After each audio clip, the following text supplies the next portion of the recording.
So the next story, the continued feud between the American Dream, Dusty Rhodes, and Vince Russo finally comes to a head. This is just a bunch of segments. Yeah, so they set up pretty early in the month. Vince Russo and Dusty have at odds for months and months and months and months and months and months and months now. Longer than I think anybody could care. So the October 1st episode, they're all in an office. That's where Funk was supposed to be there, but it turns out that it was actually Harley Race as the other member of the championship committee was called in, as opposed to Funk. So there's a bunch of vignettes that night where they're all in the Director of Authority's office. Larry walks out. He's like, this is a waste of time. It's so stupid. Harley Race walks out and he's like, Dusty sucks, but Russo sucks just as much. And then Dusty walks out and he's like, they have a failure to communicate, daddy. And I have my own agenda. And he's going to take care of business. I like that Larry calls Dusty Rhodes goofy. He does. He uses the word goofy, which is quite good. I do approve of it. Also, if you look at the background of all of these segments, there's a Chronicles of Riddick poster. I was curious what the poster was. Yeah, so there you go. We should review all of the films that feature on posters in TNA. Nah. Oh, how could you not love this suggestion? So, October 15th, Impact. Franchise has Dusty again. Dusty says Hardy will up the ante tonight as they build to the ladder match. Russo wants to know what Dusty's talking about, and Dusty's like, don't you worry, daddy. He's like, I run the show, would you stop it? Dusty wants an election between Russo and Dusty to see who will be the Director of Authority. Great.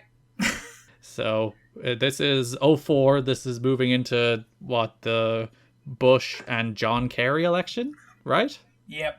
So the playing off of that, as the next week we did have a bunch of campaign ads. There's a Dusty Rhodes campaign ad and a Vince Russo campaign ad. Yeah, but I like Vince Russo's kind of one where he's like, he's tearing down Dusty Rhodes, and he's like, oh, there'll be a show full of promos. It's like interviews on an endless loop, said in like the full political attack ad. It's like, how did you know he would have interviews on an endless loop and his bionic elbow is fucking stupid. Yeah. And it's like, all right. And then Dusty has like a local man running for like council style ad. Yeah, he's like, he has the experience, knowledge misspelt, by the way, spelt KNOWLDEDGE here, and this promo aired at least 3 times this month, including on Victory Road itself, and they never fixed the typo in knowledge. You know what, I take it back, Dave Hardy out of the Hall of Fame. It's either like masterful political satire or bad quality control, and I'm leaning toward bad quality control, but still. Yeah, I'm not giving them the credit for that one. Because it would be a good bit to satirize political ads and misspell the word knowledge. That would be actually a pretty good bit, but I don't think it's a bit. It sure would be a good bit. Yeah, and then Russo ran the actual attack ad. He's like, I'm a law-hardened man from the mean streets of New York. And he carries a big stick. He does carry a big stick. He does have his baseball bat. The franchise has Dusty on that show. Dusty admits to planning a negative campaign. he's like, I'm not going to have moral high ground here. We're taking each other down. Talks about how he'll make decisive decisions. Jarrett's mad, asks what Dusty's role even is. He's the voice of Liam Jones in this one. Yeah, exactly. Dusty has no role. He's just a fucking sociopath who's making decisions when he has no actual authority to do so. Jarrett shouts at Dusty for like a minute, and then Dusty just deadpans, why, Jeffrey, are we crossed with each other? Good, he's so good. And that's the outline as well, which is very good. October 29th opens with a Dusty Rhodes campaign stop. He has a campaign event at the start of Impact. He comes out to the Hail to the Chief song alongside D-Ray 3000, who has a Dusty 2004 sign. I know who D-Ray's voting for. Okay, he should have legally changed his name to D-Ray 2004, where the D stood for Dusty. Ah, Dusty Ray. Dusty hit immediately the God Bless America line. The man is playing the hits. Can't blame him. He does his final campaign speech before he introduces Trio K as the next tag team champions in AMW. We're like, hey, that's a yeah, you're a member of our team, you fuck. Yeah, what happened to American Dream's Most Wanted? He's like, I saw you being a part of Stormy Daniels, and I know that's not good for my campaign. So yeah, he's lining up all of his validators. He has Trio K there. He has a bunch of people ringside. He introduces AJ as the next X-Champ. Then Hardy as the next World Champ.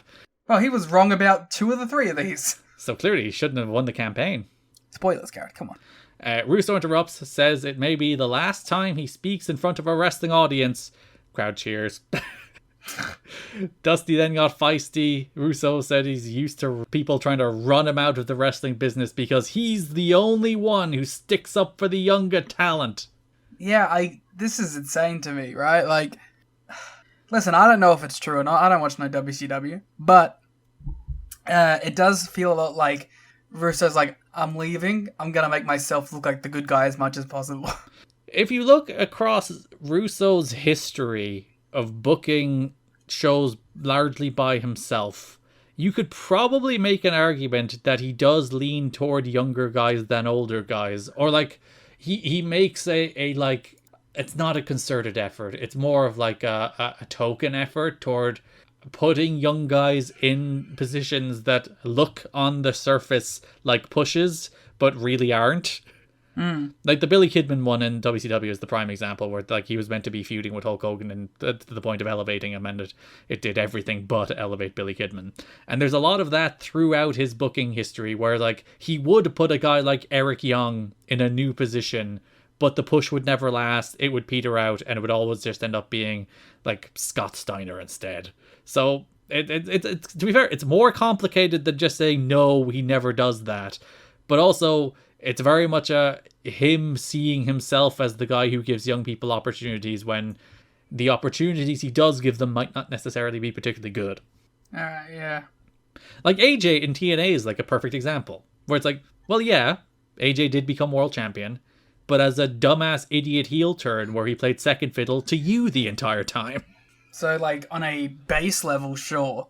But if there's any sort of meaningful analysis here, it's like, not really. Yeah, he then accuses Dusty of stealing the young guy's spotlight. Which he literally does! But also Vince does that! Yeah. Literally! He ruined AJ's entire fucking title run! How dare you bring up the past? He's a better man now, Liam. He's learned from those mistakes. Although, I will accept that whole run just for those clips of AJ doing flips into the pool to impress his dad. And Joey Legend's New York accent, despite his problematic thoughts this month. He says, regardless of the result, he knows he did the right thing, and then they do a little pull apart. Just a little one. It's an itty bitty pull apart. Later in that show, Roddy Piper comes out. We'll talk about the other Piper stuff later, but this ties directly into the Russo Dusty stuff because he comes out to do like a vox pop of the crowd about whether they choose Dusty or they choose Russo. But that's not before he does a promo where he calls Scott Hall fat. He was like... They started playing him off, he was going on for so long. And he still did like another minute afterwards. He's like, fuck you, I'm gonna keep going. Like he ends this promo being like, baby, they should not take the chains off me. It's like, you're right. And they're like, maybe we shouldn't. Yeah, so he's walking around ringside being like, are you voting for Dusty or are you voting for Russo? Like one guy says Dusty, one guy says Russo. Then he turns to a third guy and he's like, what about you? And he's like, Dustin. And which, you know what? Fair. It should be Dustin Rhodes. I don't think he's making a joke or anything. I think he just has no idea what's happening. And Piper's like, you mean Dusty, pal? Nah, he's a good kid. He's a good kid. Do you think him saying Dustin popped Piper? I'm just imagining this one dude who just went to Universal this day. You know, he wants to get the Minion or the Thing 1 and Thing 2 t-shirt. He wants to see the globe. Minion. Minions weren't invented yet. The Minions are all over the place in the future, but in 05 Universal, it's pure. It's only Thing t-shirts there. No Minion t-shirts. John Carpenter's The Thing? No, Dr. Seuss's The Thing. No. They should do a collaboration. So he just wants to ride the Mummy coaster, he wants to ride the Hulk, and he sees this live wrestling shows here, so he's dragged in. He wants to see the Chronicles of Riddick. Yeah, he sees that sign and he's accidentally finds himself front row in the Impact Zone, and suddenly Roddy Piper is asking him questions. I like to imagine he's just a big Dustin fan. Yeah. Oh, but for this segment, like, now Tenay and West are just talking, they're doing the usual on camera, and bagpipes start playing, and Mike Tenay is like, what? And then Don West starts shouting, bagpipes! Bagpipes! Don West just had flashbacks. To all the Asylum promos, he does, yeah, he hates bagpipes. So that does bring us to the show itself, Victory Road, November 7th. The Deciding Vote, sponsored by Backyard Wrestling 2. Yeah, which is awesome, by the way. My favorite thing about this entire segment is the fact that there's like a 30% of the crowd that is chanting for Russo. Well, to be fair, Scott Hudson informs us that the vote at the start of the show is 54.8% Dusty, 45.2% Russo. So that, you know what? That's about the right percentage of people chanting for Vince Russo. It's fair enough. They did a bunch of like fun little political satire about how Russo carried New York, Dusty carried Texas, but Georgia's up for grabs, and how there's been a web server breakdown in Stamford, Connecticut. Which is a great bit. Like, they're more aggressively positioning themselves as like the WWE alternative. Like, there's those 30-second ads. I think there's 3 of them this month. And they're old-timer ads. The we have 6 appeal ads, they're the big guys, the size doesn't matter ad, and then there's a third one as well. Like, I like them. I think they're really charming. Yeah, why not? It's like, yeah, like even just the wordplay. It's like, we have 6 appeal, whereas they're just regular old squares. It's like, that's clever. Well done. That's a good bit. That's much better than I smacked it Raw. I want more TNA. I take it back. So yeah, Scott Hudson updates us throughout the night on the status of the poll before Mike Tenay comes to the ring and announces that Dusty Rhodes received 55.6%. Vince Russo received 44.4%. He looked so sad. One final sad face for the road. He really does sink it in. His saddest of sad faces. And this is his last night with the company. He's done after this. He is actually gone. Good. I mean, actually, I don't know. Maybe. Dusty's your new DOA. He does a speech. He announces Triple X against AMW and Six Sides of Steel at Turning Point. We'll get into their full feud in a minute. Puts over the upcoming Best Damn Sports show special. Says Hardy will win tonight. And it's like, the boys up north, they're glued to their TVs thinking we have a fight in our hands now. And then Dusty kind of loses track of his promo and keeps talking for a minute, and then it just ends. What a blow off to the Vince Russo legacy. Yeah, this is, I believe, the end of Vince Russo as an on-air character. I have in the back of my head, I think he does like one vignette other than this. Well, like a real quick one. But like, he's not director authority, he's not a manager, he's not an on-screen character in a meaningful, consistent capacity at all for the rest of TNA history. So Liam, this is the end of Vince Russo retrospective. Well. There's been some highs. There's been some lows. Name the highs. That previous aforementioned segment where he was AJ Styles' dad. Mm-hmm. When he was a complete psycho, I think he was enjoyable on television.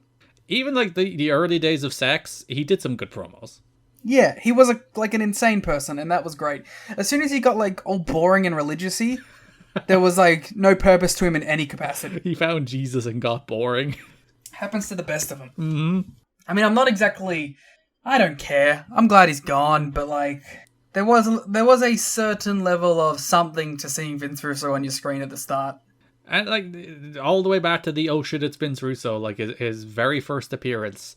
I don't want to say he felt special because he didn't. He felt something. There was something that you felt something. I think that is actually the best way to put it. That like no matter what, when he was on screen, you did feel something. Whether it was anger, occasional entertainment, or just disbelief at whatever he was doing. Like, Vince Russo did make you feel something through his entire TNA run.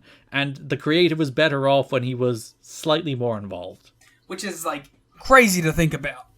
Yeah, it's like when you look at the first 2.5 years leading up to this show, you're like, well, the 6 months there where it's like they found the balance of like Jarrett, Disco, D'Amore, and Russo, and they were all chipping in ideas. It's like they had a pretty good like 3-4 months there before Dutch came in and ruined it.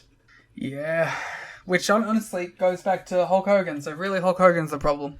Yeah, and like the big talks about Hogan coming in is because they knew like Russo was donezo here, that, you know, he had served his notice and he was actually gone. He was done with TNA. He was moving on. It wasn't a power play. It wasn't any of that. He's just, fair enough. He comes back. Wish he didn't. But no, he doesn't. Shut up. Yeah, this is the end of him as a character on TV, which is a complicated legacy in many ways. Ruined AJ's first title run. Overshadowed it completely. The first title win was all about AJ. That was the first time you got like properly mad on this show. A legacy. Again, you felt something. You can't deny it. Yeah, it was pure rage, but I felt something. And that is what Vince Russo will always get out of us. We will always feel something.